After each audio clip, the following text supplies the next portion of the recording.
प्यारे शिव भक्तों, जब कोई व्यक्ति शिव मंत्र का जप शुरू करता है तो उसे लगता है कि वो सिर्फ शब्दों को दोहरा रहा है, लेकिन सच्चाई इससे कहीं गहरी होती है।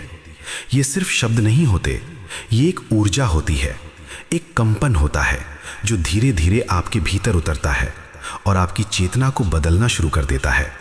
लेकिन यहीं पर सबसे बड़ी गलती हो जाती है, क्योंकि अधिकांश लोग इस जप को सिर्फ एक आदत या एक क्रिया समझ लेते हैं। वे सोचते हैं कि जितनी ज्यादा माला कर लेंगे उतना ज्यादा फल मिलेगा, लेकिन वे ये नहीं समझते कि शिव मंत्र कोई गणित का नियम नहीं है। ये तो एक अनुभव का द्वार है जो तभी खुलता है जब आप पूरी तरह से उसमें डूब जाते हैं। जब आप ओम नमः शिवाय बोलते हैं तो ये केवल ध्वनि नहीं होती, यह आपके भीतर की उस ऊर्जा को जगाने का प्रयास होता है जो हमेशा से आपके अंदर सोई हुई है। लेकिन जब आप इसे जल्दी जल्दी बिना भावना के, बिना ध्यान के जपते हैं तो ये मंत्र आपके बाहर ही घूमता रह जाता है, आपके भीतर प्रवेश नहीं कर पाता। आपने शायद देखा होगा कि कुछ लोग सालों से मंत्र जप करते हैं लेकिन उनके जीवन में कोई खास परिवर्तन नहीं आता, जबकि कुछ लोग बहुत कम समय में ही बड़ी गहरे अनुभव करने लगते हैं। इसका कारण मंत्र नहीं है, बल्कि जप करने का तरीका है। सबसे बड़ी गलती यही होती है कि हम मंत्र को अपने मन के शोर के साथ मिला देते हैं। हम जप कर रहे होते हैं लेकिन मन कहीं और भटक रहा होता है। कभी हम भविष्य के बारे में सोच रहे होते हैं, कभी अतीत की यादों में खोए रहते हैं और बीच बीच में ओम नमः शिवाय भी बोल देते हैं। ये वैसा ही है जैसे आप किसी से बात कर रहे हो लेकिन आपका ध्यान कहीं और हो। ऐसे में सामने वाला व्यक्ति आपकी बात को कैसे समझेगा? ठीक उसी तरह जब आप शिव से जुड़ने की कोशिश कर रहे होते हैं लेकिन आपका मन इधर उधर भटक रहा होता है तो वो जुड़ाव कभी गहरा नहीं हो पाता। शिव मंत्र जप एक बहुत सूक्ष्म प्रक्रिया है। यह आपके मन को शांत करने का माध्यम है, लेकिन अगर आप इसे ही मन की अशांति के साथ करेंगे तो परिणाम उल्टा भी हो सकता है। कई बार लोग कहते हैं कि वे जप करते हैं फिर भी उन्हें शांति नहीं मिलती, बल्कि और बेचैनी महसूस होती है। इसका कारण यही है कि वे जप को सही तरीके से नहीं कर रहे होते। वे उसे एक बोझ की तरह कर रहे होते हैं, जैसे कोई काम पूरा करना हो। वे जल्दी जल्दी माला पूरी करना चाहते हैं ताकि उन्हें लगे कि उन्होंने कुछ कर लिया है, लेकिन शिव के साथ ऐसा नहीं चलता। शिव को पाने के लिए गति नहीं, गहराई चाहिए। अगर आप एक मंत्र भी पूरी जागरूकता के साथ जपते हैं तो वो 1000 मंत्रों के बराबर हो सकता है। एक और बड़ी गलती जो लोग करते हैं वो ये है कि वे परिणाम की उम्मीद में जप करते हैं। वे सोचते हैं कि अगर वे ये मंत्र करेंगे तो उनकी समस्याएं खत्म हो जाएंगी, उनके जीवन में चमत्कार हो जाएगा। ये सोच ही जप को कमजोर बना देती है, क्योंकि तब आप शिव से जुड़ने के लिए नहीं बल्कि अपनी इच्छाओं को पूरा करने के लिए जप कर रहे होते हैं। जब आपका उद्देश्य ही स्वार्थ से भरा होता है तो वो ऊर्जा शुद्ध कैसे हो सकती है? शिव मंत्र का असली उद्देश्य आपको आपके भीतर ले जाना है, आपको आपके वास्तविक स्वरूप से मिलाना है। लेकिन जब आप इसे बाहरी इच्छाओं के लिए इस्तेमाल करते हैं तो आप उस गहराई को कभी नहीं छू पाते। धीरे धीरे जब आप इस जप को सही तरीके से करने लगते हैं तो आप महसूस करेंगे कि आपके भीतर कुछ बदल रहा है। आपका मन पहले से शांत होने लगेगा, आपके विचार धीरे धीरे कम होने लगेंगे और एक अजीब सी स्थिरता आपके अंदर आने लगेगी। लेकिन ये सब तभी संभव है जब आप उस एक गलती को छोड़ दें जो लगभग हर व्यक्ति करता है, और वो है जप को यांत्रिक बना देना। जब जप केवल आपकी जुबान पर होता है लेकिन आपका दिल उसमें शामिल नहीं होता तो वो केवल एक आवाज बनकर रह जाता है। लेकिन जब वही जप आपके दिल से निकलता है तो वो एक प्रार्थना बन जाता है, एक जुड़ाव बन जाता है। आपने कभी ध्यान दिया है कि जब आप पूरी श्रद्धा और भाव के साथ ओम नमः शिवाय कहते हैं तो आपके भीतर एक अलग ही कंपन होता है। ऐसा लगता है जैसे कोई ऊर्जा आपके शरीर में बह रही हो, जैसे आपके भीतर कुछ जाग रहा हो। यही असली जप है, लेकिन इसके लिए आपको रुकना होगा, खुद को महसूस करना होगा, अपने भीतर उतरना होगा। आपको ये समझना होगा कि शिव कहीं बाहर नहीं है, वे आपके भीतर ही हैं, और ये मंत्र आपको उसी भीतर की यात्रा पर ले जाने का माध्यम है। जब आप जप करते हैं तो कोशिश करें कि हर शब्द को महसूस करें। ओम बोलते समय उस ध्वनि को अपने भीतर गूंजने दें, नमः कहते समय अपने अहंकार को झुकने दें, और शिवाय कहते समय उस परम चेतना के साथ एक होने का अनुभव करें। ये केवल शब्दों का उच्चारण नहीं है, ये एक आंतरिक यात्रा है, एक साधना है। और इस साधना में सबसे बड़ी बाधा कोई बाहरी चीज नहीं है, बल्कि आपकी अपनी आदतें हैं, आपका अपना मन है जो बार बार आपको भटकाने की कोशिश करता है।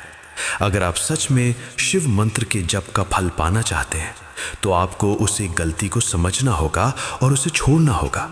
आपको जप को एक काम की तरह नहीं बल्कि एक अनुभव की तरह करना होगा। आपको इसे जल्दी खत्म करने के बजाय इसमें खो जाना होगा। जब आप ऐसा करेंगे तो धीरे धीरे आपको महसूस होगा कि आप बदल रहे हैं, आपका नजरिया बदल रहा है, आपकी सोच बदल रही है और सबसे खास बात, आप खुद को पहले से ज्यादा शांत और स्थिर महसूस करने लगेंगे। और यही वो शुरुआत है जहां से असली यात्रा शुरू होती है। जब ये समझ धीरे धीरे आपके भीतर बैठने लगती है कि शिव मंत्र कोई साधारण शब्द नहीं बल्कि चेतना का द्वार है, तब आपके जप का स्वरूप बदलना शुरू होता है। लेकिन यहीं पर एक और बहुत सूक्ष्म गलती सामने आती है जिसे अधिकांश लोग पहचान ही नहीं पाते। वे सोचते हैं कि अब वे सही तरीके से जप कर रहे हैं, वे धीरे धीरे बोल रहे हैं, मन को भी रोकने की कोशिश कर रहे हैं, लेकिन फिर भी उन्हें वो गहराई नहीं मिलती जिसकी वे तलाश कर रहे होते हैं। इसका कारण ये होता है कि उन्होंने जप की गति को तो धीमा कर दिया, लेकिन अपने भीतर के शोर को पूरी तरह शांत नहीं किया। भीतर कहीं ना कहीं एक निरंतर संवाद चलता रहता है, एक हल्का सा विचारों का प्रवाह बना रहता है और वही प्रवाह मंत्र की गहराई को रोक देता है। जब आप ओम नमः शिवाय का जप करते हैं तो वो केवल आपके मुंह से निकली हुई ध्वनि नहीं होती, बल्कि वो एक तरंग होती है जो आपके पूरे अस्तित्व में फैलती है। लेकिन अगर आपके भीतर पहले से ही बहुत सारी तरंगें चल रही हैं तो ये नई तरंग उसमें खो जाती है। जैसे अगर किसी शांत झील में एक पत्थर गिराया जाए तो उसकी लहरें बहुत साफ दिखाई देती हैं, लेकिन वही पत्थर किसी उफनती नदी में डाला जाए तो उसकी लहरें कहीं दिखती ही नहीं। आपका मन भी वैसा ही है। अगर वो शांत है तो मंत्र की ऊर्जा उसमें स्पष्ट रूप से काम करती है, लेकिन अगर वो पहले से ही विचारों से भरा हुआ है तो मंत्र की शक्ति उतनी गहराई तक नहीं पहुंच पाती। यहीं पर लोग एक और गलती कर बैठते हैं। वे अपने विचारों से लड़ने लगते हैं। वे सोचते हैं कि उन्हें अपने मन को पूरी तरह से रोकना है, उसे खाली करना है, और इसी कोशिश में वे और ज़्यादा उलझ जाते हैं। जितना वे विचारों को रोकने की कोशिश करते हैं उतना ही मन और ज़्यादा सक्रिय हो जाता है। ये एक बहुत ही स्वाभाविक प्रक्रिया है, क्योंकि मन को ज़बरदस्ती शांत नहीं किया जा सकता, उसे केवल समझा जा सकता है, उसे धीरे धीरे शांत होने दिया जा सकता है। लेकिन जब आप जप के दौरान अपने मन से लड़ते हैं तो आप दो हिस्सों में बंट जाते हैं। एक हिस्सा जप कर रहा होता है और दूसरा हिस्सा विचारों को रोकने की कोशिश कर रहा होता है, और इसी संघर्ष में आपकी पूरी ऊर्जा बिखर जाती है। शिव मंत्र का जप संघर्ष नहीं है, ये समर्पण है, ये अपने आप को धीरे धीरे छोड़ने की प्रक्रिया है। जब आप जप करते हैं तो आपको अपने विचारों को रोकने की ज़रूरत नहीं है, बल्कि उन्हें आने और जाने देना है, बिना उनमें उलझे। जैसे आसमान में बादल आते हैं और चले जाते हैं, वैसे ही विचारों को आने दें, लेकिन आपका ध्यान मंत्र पर ही बना रहे। शुरुआत में ये थोड़ा कठिन लगेगा, क्योंकि मन की पुरानी आदतें बार बार आपको खींचेंगी, लेकिन अगर आप धैर्य रखते हैं तो धीरे धीरे वो शोर कम होने लगेगा। एक और बहुत गहरी गलती जो लोग करते हैं वो ये है कि वे जप को केवल एक निश्चित समय तक सीमित कर देते हैं। वे सुबह या शाम को कुछ समय के लिए जप करते हैं और फिर पूरे दिन अपने पुराने तरीके से जीते रहते हैं। वे सोचते हैं कि वो आधा या 1 घंटा ही काफ़ी है, लेकिन असली साधना तो तब शुरू होती है जब आपका पूरा जीवन ही जप में बदलने लगे। जब आप चलते हैं तब भी भीतर कहीं ना कहीं ओम नमः शिवाय की ध्वनि चलती रहे। जब आप काम करते हैं तब भी एक हल्का सा ध्यान उसी पर बना रहे, तब जाकर वो मंत्र आपके जीवन का हिस्सा बनता है। लेकिन इसके लिए ज़रूरी है कि आप जप को एक अलग गतिविधि की तरह न देखें, बल्कि उसे अपने जीवन में घुलने दें। जैसे सांस लेना एक प्राकृतिक प्रक्रिया है, वैसे ही जप भी धीरे धीरे स्वाभाविक होना चाहिए। जब आप इस स्तर पर पहुंचते हैं तो आपको अलग से बैठकर जप करने की ज़रूरत भी कम पड़ने लगती है, क्योंकि तब आपका हर पल ही एक साधना बन जाता है। लेकिन इस अवस्था तक पहुंचने के लिए आपको शुरुआत में बहुत सजग रहना पड़ता है। आपको बार बार अपने ध्यान को वापस मंत्र पर लाना पड़ता है। कई बार ऐसा भी होता है कि व्यक्ति जप करते करते कुछ अनुभव करने लगता है। उसे शरीर में कंपन महसूस होता है, कभी कभी हल्की सी गर्मी या ठंडक महसूस होती है, या फिर उसे ऐसा लगता है कि वो किसी अलग ही स्थिति में चला गया है। और यहीं पर एक और गलती हो जाती है। वो इन अनुभवों में उलझ जाता है। वो सोचता है कि यही साधना का लक्ष्य है और वो बार बार उन्हीं अनुभवों को पाने की कोशिश करने लगता है। लेकिन सच्चाई ये है कि ये अनुभव केवल रास्ते के संकेत हैं, ये मंजिल नहीं है। अगर आप इनमें उलझ जाते हैं तो आपकी यात्रा वहीं रुक जाती है।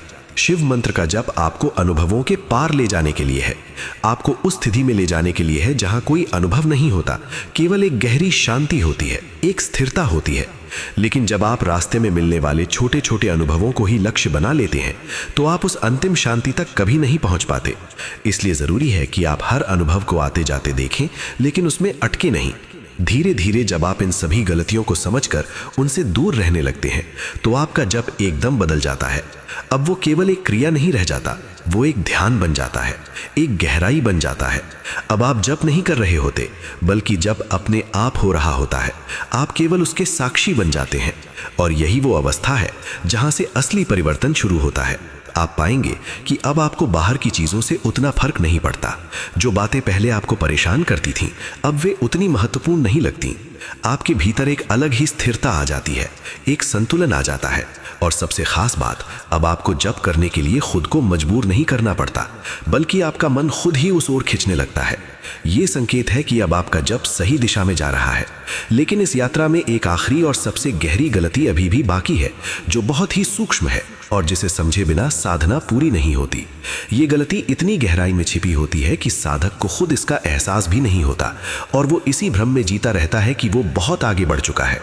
ये गलती है जप करने वाले मैं का अस्तित्व बनाए रखना। जब आप जप करते हैं तो शुरुआत में एक मैं होता है जो मंत्र को दोहराता है, जो ध्यान करने की कोशिश करता है, जो साधना करता है। ये मैं जरूरी भी है क्योंकि इसी के माध्यम से आप साधना की शुरुआत करते हैं। लेकिन जैसे जैसे आप आगे बढ़ते हैं, यही मैं आपकी सबसे बड़ी बाधा बन जाता है। आप सोचते हैं कि मैं जप कर रहा हूं, मैं साधना कर रहा हूं, मैं आगे बढ़ रहा हूं, और यही सोच आपको उस अंतिम सत्य से दूर रखती है जहां मैं का कोई अस्तित्व नहीं होता। शिव का अर्थ ही है शून्यता, वो अवस्था जहां कुछ भी नहीं है, केवल मौन है, केवल अस्तित्व है। और जब तक आपके भीतर मैं बना हुआ है, तब तक आप उस शून्यता को नहीं छू सकते, क्योंकि मैं हमेशा कुछ बनना चाहता है, कुछ पाना चाहता है, कुछ अनुभव करना चाहता है। जबकि शिव की अवस्था में कुछ पाने को नहीं होता, वहां केवल खोना होता है, अपने अहंकार को, अपनी पहचान को, अपने मैं को। बहुत से साधक इस जगह आकर रुक जाते हैं क्योंकि उन्हें लगता है कि अगर मैं ही खत्म हो गया तो फिर बचेगा क्या। उन्हें डर लगता है कि कहीं वे खुद को खो ना दें, कहीं उनका अस्तित्व ही खत्म ना हो जाए। लेकिन सच्चाई इसके बिल्कुल उलट है। जब मैं खत्म होता है तभी आपका असली अस्तित्व प्रकट होता है। जो आप अभी खुद को समझते हैं वो केवल एक कल्पना है, एक पहचान है जो आपने अपनी जीवन के अनुभवों से बना ली है। लेकिन उसके पीछे एक और गहराई है, एक और सच्चाई है जो हमेशा से मौजूद है, लेकिन जिसे आपने कभी महसूस नहीं किया। शिव मंत्र का जप आपको उसी गहराई तक ले जाने के लिए है। यह आपको धीरे धीरे उस मैं से अलग करता है, उस पहचान से मुक्त करता है जो आपने खुद के लिए बना रखी है। लेकिन अगर आप जप करते हुए भी उस मैं को पकड़ कर रखते हैं तो आप उस अंतिम द्वार तक पहुंचकर भी उसके अंदर नहीं जा पाते। जब इतना गहरा हो जाए कि आपको ये भी याद ना रहे कि आप जप कर रहे हैं, जब ओम नमः शिवाय अपने आप के भीतर गूंजता रहे बिना किसी प्रयास के, तब धीरे धीरे वो मैं भी गायब होने लगता है। तब आप केवल एक साक्षी बन जाते हैं जो इस पूरी प्रक्रिया को देख रहा है, लेकिन उसमें कोई कर्ता नहीं होता। और यही वो क्षण होता है जहां असली ध्यान शुरू होता है, जहां आप शिव के सबसे करीब होते हैं। लेकिन इस अवस्था में भी एक और सूक्ष्म जाल होता है, और वो है इस अनुभव को पकड़ने की कोशिश करना। जैसे ही आप इस शांति, इस मौन को पकड़ने की कोशिश करते हैं, वो तुरंत टूट जाता है, क्योंकि पकड़ने वाला फिर वही मैं है जो वापस आ गया है। इसलिए इस अवस्था में आपको कुछ भी करने की जरूरत नहीं होती, ना कुछ पाने की, ना कुछ पकड़ने की, केवल रहने की, केवल देखने की। धीरे धीरे जब ये समझ पूरी तरह आपके भीतर उतर जाती है तो आपकी साधना एकदम बदल जाती है। अब आप जप नहीं करते, जब आपके माध्यम से होता है। अब आप ध्यान नहीं करते, ध्यान अपने आप घटित होता है। अब आप शिव को खोजते नहीं, बल्कि आप खुद शिव की अनुभूति में रहने लगते हैं। आपका जीवन पहले जैसा नहीं रहता। अब आप बाहर की चीजों में उतना नहीं उलझते। अब छोटी छोटी बातों से आपका मन विचलित नहीं होता। अब आपके भीतर एक गहरी शांति होती है जो किसी भी परिस्थिति में बनी रहती है, और यही वो अवस्था है जिसे पाने के लिए हर साधक इस मार्ग पर चलता है। लेकिन बहुत कम लोग वहां तक पहुंच पाते हैं, क्योंकि वे रास्ते में ही रुक जाते हैं या फिर उन सूक्ष्म गलतियों में उलझ जाते हैं जिन्हें उन्होंने कभी पहचाना ही नहीं। शिव मंत्र का जप कोई साधारण साधना नहीं है, ये एक पूरी यात्रा है, बाहर से भीतर की, शब्द से मौन की, मैं से शून्यता की। और इस यात्रा में सबसे जरूरी है सजगता, धैर्य और समर्पण। अगर आप इन तीनों को अपने साथ रखते हैं तो कोई भी गलती आपको ज्यादा समय तक रोक नहीं सकती। अब जब आप इस पूरी बात को समझ चुके हैं तो अगली बार जब आप ओम नमः शिवाय का जप करें तो केवल शब्दों को ना दोहराएं, बल्कि उस भावना को महसूस करें, उस ऊर्जा को अपने भीतर उतरने दें, अपने मैं को थोड़ा थोड़ा छोड़ें, अपने आप को उस ध्वनि में विलीन होने दें, और फिर देखें कि धीरे धीरे आपके भीतर क्या परिवर्तन होता है। शायद शुरुआत में आपको कुछ खास महसूस ना हो, लेकिन अगर आप लगातार इस जागरूकता के साथ जप करते रहेंगे तो एक दिन अचानक आपको एहसास होगा कि कुछ बदल गया है। आप वही हैं, लेकिन फिर भी कुछ अलग है। आपके भीतर एक शांति है, एक स्थिरता है जो पहले कभी नहीं थी, और यही वो संकेत है कि अब आप सही दिशा में हैं। अब आप उस मार्ग पर हैं जो आपको आपके वास्तविक स्वरूप तक ले जाएगा। और अब अंत में बस इतना याद रखें कि शिव को पाने के लिए कहीं जाने की जरूरत नहीं है, कुछ बनने की जरूरत नहीं है, केवल अपने आप को छोड़ने की जरूरत है। जितना आप छोड़ेंगे उतना ही आप पाएंगे, जितना आप खाली होंगे उतना ही आप भरेंगे, क्योंकि शिव कोई बाहर की सत्ता नहीं है, वे आपके भीतर की ही गहराई है जो आपका इंतजार कर रही है। तो आज से, अभी से, जब भी आप मंत्र जप करें उसे एक काम की तरह नहीं, एक अनुभव की तरह करें। उसमें खो जाएं, उसमें डूब जाएं, और धीरे धीरे अपने आप को उसमें विलीन होने दें। और शायद उसी क्षण, बिना किसी शोर के, बिना किसी प्रयास के, आपके भीतर पहली बार सच्चा शिव प्रकट हो जाएगा। ओम नमः शिवाय।